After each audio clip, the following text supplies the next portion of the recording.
Growing up, family was never something I looked forward to coming home to. My mom remarried when I was 10, and the whole dynamic of our small household shifted. The man she married, John, was all about traditional values, a phrase I'd quickly come to resent.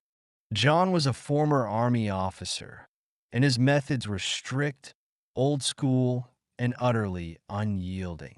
My life of ease and freedom quickly became a life where I always watched my stepdad. But it wasn't just about rules. It was about John's son, Ryan. He was the golden child, embodying everything John valued: athletic, extroverted, and obedient. I, on the other hand, had different strengths. I loved reading, studying, and was pretty quiet by nature. But none of that seemed to matter in John's eyes. All he could see was Ryan's brilliance and my lack of it. Any slight conflict became a reason for John to lecture, belittle, or punish me, often accusing me of being selfish or ungrateful. As the years passed, the favoritism became clear. Ryan was given privileges I could only dream of. He got his own car at 16, while I was told to work if I wanted to buy anything extra for myself. Every day in that house felt like walking on eggshells. One wrong word or look could start an endless cycle of criticism from John and passive support from my mom, who seemed to have become someone I hardly recognized. She was no longer the mom who laughed freely with me or made me feel safe. Now, she was a shadow behind John, nodding in agreement with everything he said. The tension escalated until one day I just couldn't take it anymore. Ryan had raided my room again. Clothes, books, and even school supplies I needed had been taken, scattered throughout the house. When I confronted him, it turned into a shouting match, with John immediately rushing in to take Ryan's side. "Why do you have to make things so difficult all the time?" he demanded. "If you can't live under my roof without starting trouble, maybe you don't belong here." That night, as I lay in bed staring up at the ceiling, his words echoed in my head. Maybe I didn't belong there. I'd felt this way for years, but hadn't dared to act on it. I had no idea how I'd afford it or where I'd even go, but it was the only thought that gave me some semblance of hope. I started small. First, I saved every dollar I earned at my part-time job at the local grocery store, and I applied to every small, affordable apartment I could find. Then, one night, as I was scrolling through listings, I found one that I could just barely afford. It wasn't much, a cramped studio on the edge of town, but it was mine. I filled out the application, and a week later, I got the call. I'd been approved. I felt a rush of relief and fear all at once. It was finally happening, Dot. Telling my mom was harder than I thought it would be. I waited until John and Ryan were out, hoping that maybe, without their influence, she would understand. "Mom, I'm moving out," I said, as gently as I could. Her face dropped, not with concern for me, but with worry over what John would think. She asked, "Why would you do that? Do you have any idea how much this is going to upset John?" That's when I realized I'd always come second to her happiness with John. I left 2 weeks later on a rainy Saturday morning, with no one there to say goodbye. The first months were challenging, but exhilarating. For the first time, I didn't have to look over my shoulder or wonder if I'd done something to upset someone. I could just be me. I spent my days working extra shifts to make rent, and my nights in my tiny apartment, marveling at how something so humble could feel so freeing. It was hard, but it was mine. Time passed, and I started building a new life. I made friends, went out more, and started finding a version of myself that wasn't influenced by anyone's demands or expectations. However, I couldn't shake the scars of my past. Whenever someone raised their voice, I flinched, and the fear of disappointing others still haunted me. But as the months turned into years, I began to settle into a comfortable rhythm of independence.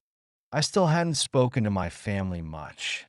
They were there, but distant. An occasional text from my mom or a birthday card from my stepdad, but nothing more. Then, one night, out of nowhere, my phone lit up with a text from my mom. "Can we talk?" It had been years since I left, and my small apartment was filled with the simple comforts I'd worked hard to provide for myself. So when I came home one evening to find a letter from a law firm in my mailbox, I nearly threw it away, thinking it was junk mail. But curiosity got the best of me, and as I read it, I felt my whole world shift. Apparently, I was the unexpected beneficiary of a $3 million inheritance from a distant relative, my great uncle Robert, who I barely remembered. He had passed away recently, and the letter explained that he had followed my life from afar. He admired the independent side carved out for myself and chose to leave me this fortune. It felt surreal, like something out of a dream, but as real as the letter was, so were the complications that would follow. Not even a week later, word of the inheritance somehow got out, and that's when the calls started. At first, the calls were casual. My mom was the first to reach out, sounding unusually warm and concerned. It was surreal, hearing her so engaged after years of lukewarm contact. "How are you, sweetheart?" she asked, her voice wrapped in that familiar forced sweetness that now felt unsettling. She talked about family, about memories, and finally, she brought it up. "I heard about your inheritance." There was a pause as I gathered my response. "Yes, it was a surprise," I said carefully. I wasn't sure how much to say. After all, I hadn't even decided what to do with the money yet. But it didn't matter. My mom immediately jumped into the reason for her call. John and I are having a hard time with finances," she said with a sigh that felt rehearsed. "Wouldn't it be nice to help out your family? Just a little?" It stung, hearing her ask for something she didn't deserve. I tried to explain that I hadn't made any financial decisions yet, but she didn't want to hear it. She got defensive, slipping in phrases I knew all too well. "Don't you think you owe us? And after everything we did for you?" Each word drove home that familiar guilt, and I felt myself slipping back into the old cycle of self-blame. I hung up feeling drained, but I told myself that was the end of it, that she'd let it go. But I was wrong. Within days, the calls and texts poured in, each one more brazen than the last. My stepfather, John, called, masking his irritation with forced pleasantries. He tried to frame it as just a little help with the mortgage and told me it was the least I could do after all we gave you. Ryan reached out too, claiming he had a business idea that he couldn't fund without a small loan from me. I hadn't heard from him in years, but suddenly he was acting like we were close friends. Every interaction was a reminder of why I'd left. The people who had dismissed me now saw me as a resource, a convenience, a way out of their own problems. I tried to hold my ground, to repeat that I wasn't ready to make decisions, but the pressure was overwhelming. They didn't care about what I wanted, they just wanted a piece of the windfall. Then things took a darker turn. One night, I got a desperate call from my cousin Jess. She had always been a bit of a wild card in the family, prone to impulsive decisions and financial messes. This time, though, she was frantic. "Please, I need your help," she said, her voice trembling. "I owe some people a lot of money, dangerous people." For a moment, I felt a pang of sympathy. I knew Jess had a rough time growing up and had taken a difficult path in life. But a part of me also wondered if this was another manipulation, another ploy to get money. "I'm sorry, Jess," I said as kindly as I could, "but I can't just give you money like that. I need to think things through." She begged, her voice breaking, claiming I was her last hope. I could feel the familiar pang of guilt creeping in, but I held firm, knowing that once I opened that door, I'd never be able to close it again. When I refused, her desperation morphed into anger. "You think you're better than us now, don't you?" she yelled. "Just because you got lucky with that inheritance, you think you don't need family anymore?" Hanging up, I felt rattled. It was as though the money had turned everyone into strangers, revealing a side of them I didn't want to see. The calls didn't stop, but I stopped answering. I didn't want to deal with the manipulations, the anger, or the guilt. I distanced myself, locking my phone away and isolating myself from the family that had once felt like a burden I couldn't escape. Duh. But the real betrayal was yet to come. Duh. A few weeks later, I received an official looking letter in the mail. I didn't think much of it, assuming it was another bill or some bureaucratic paperwork. But when I opened it, I saw it was from a lawyer representing my stepfather, John. I scanned the letter in disbelief. It was a formal demand claiming that John and my mother had a right to some of my inheritance and were prepared to sue me if I didn't agree. I felt sick. This was the family I'd grown up with, the people I'd tried to keep peace with, and they were willing to drag me through the legal mud for money that wasn't theirs. I felt betrayed on a level I hadn't thought possible to.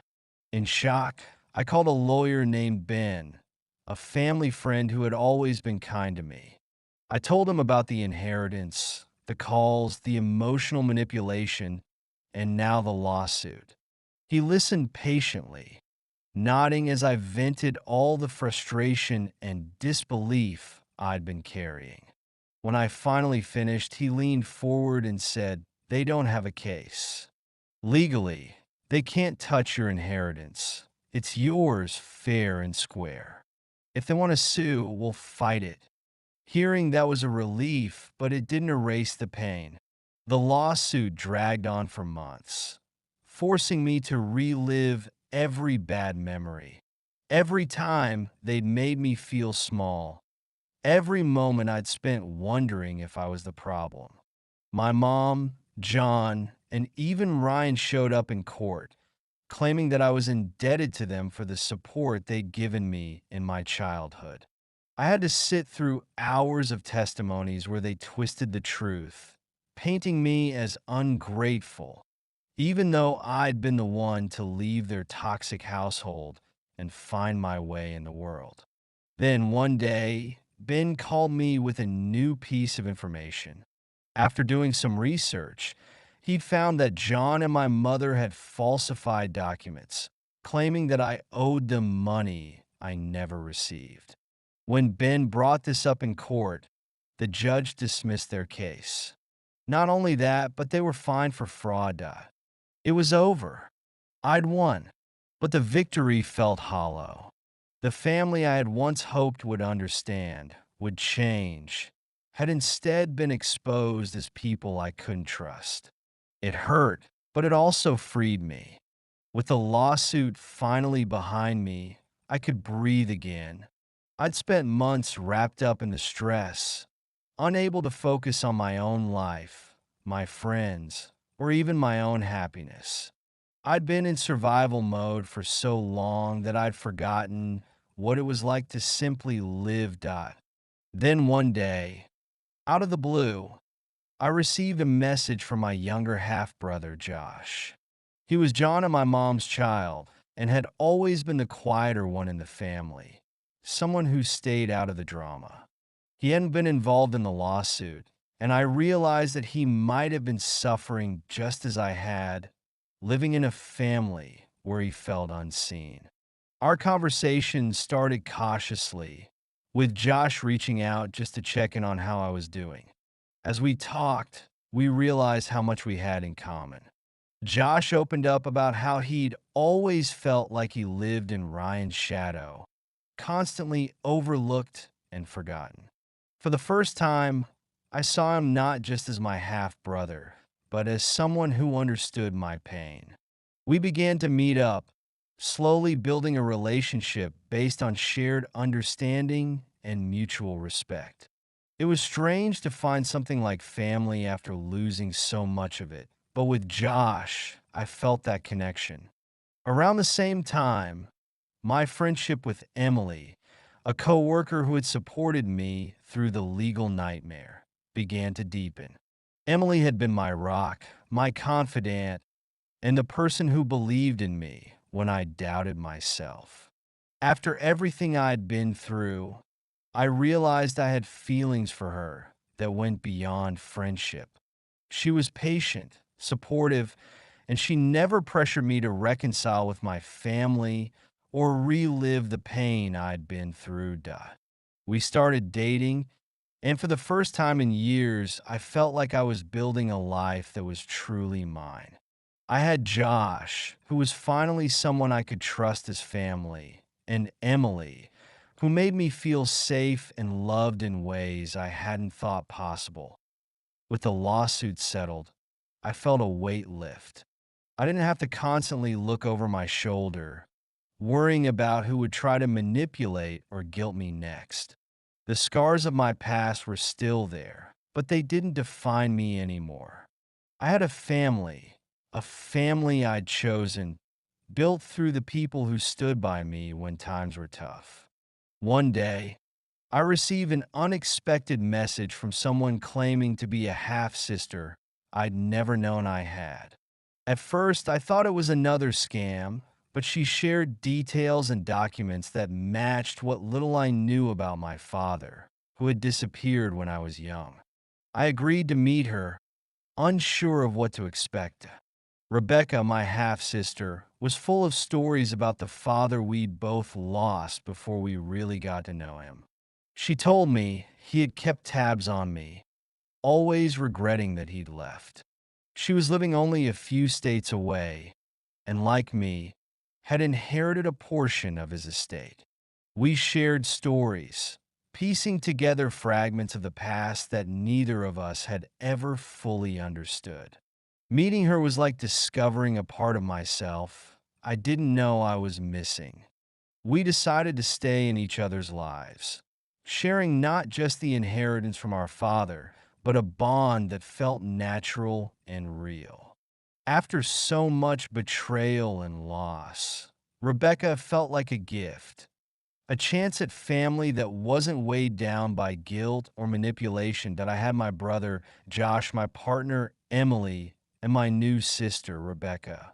It wasn't the family I'd grown up with, but it was a family I had chosen. After all the pain, I realized that family isn't just about blood.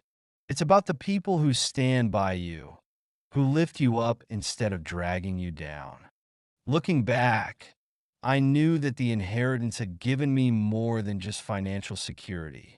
It had taught me the value of independence, the strength to stand up for myself, and the courage to build a life that was truly my own. The scars were still there, but now they were reminders of what I had overcome. For the first time, I felt free, knowing that my life was finally mine to live.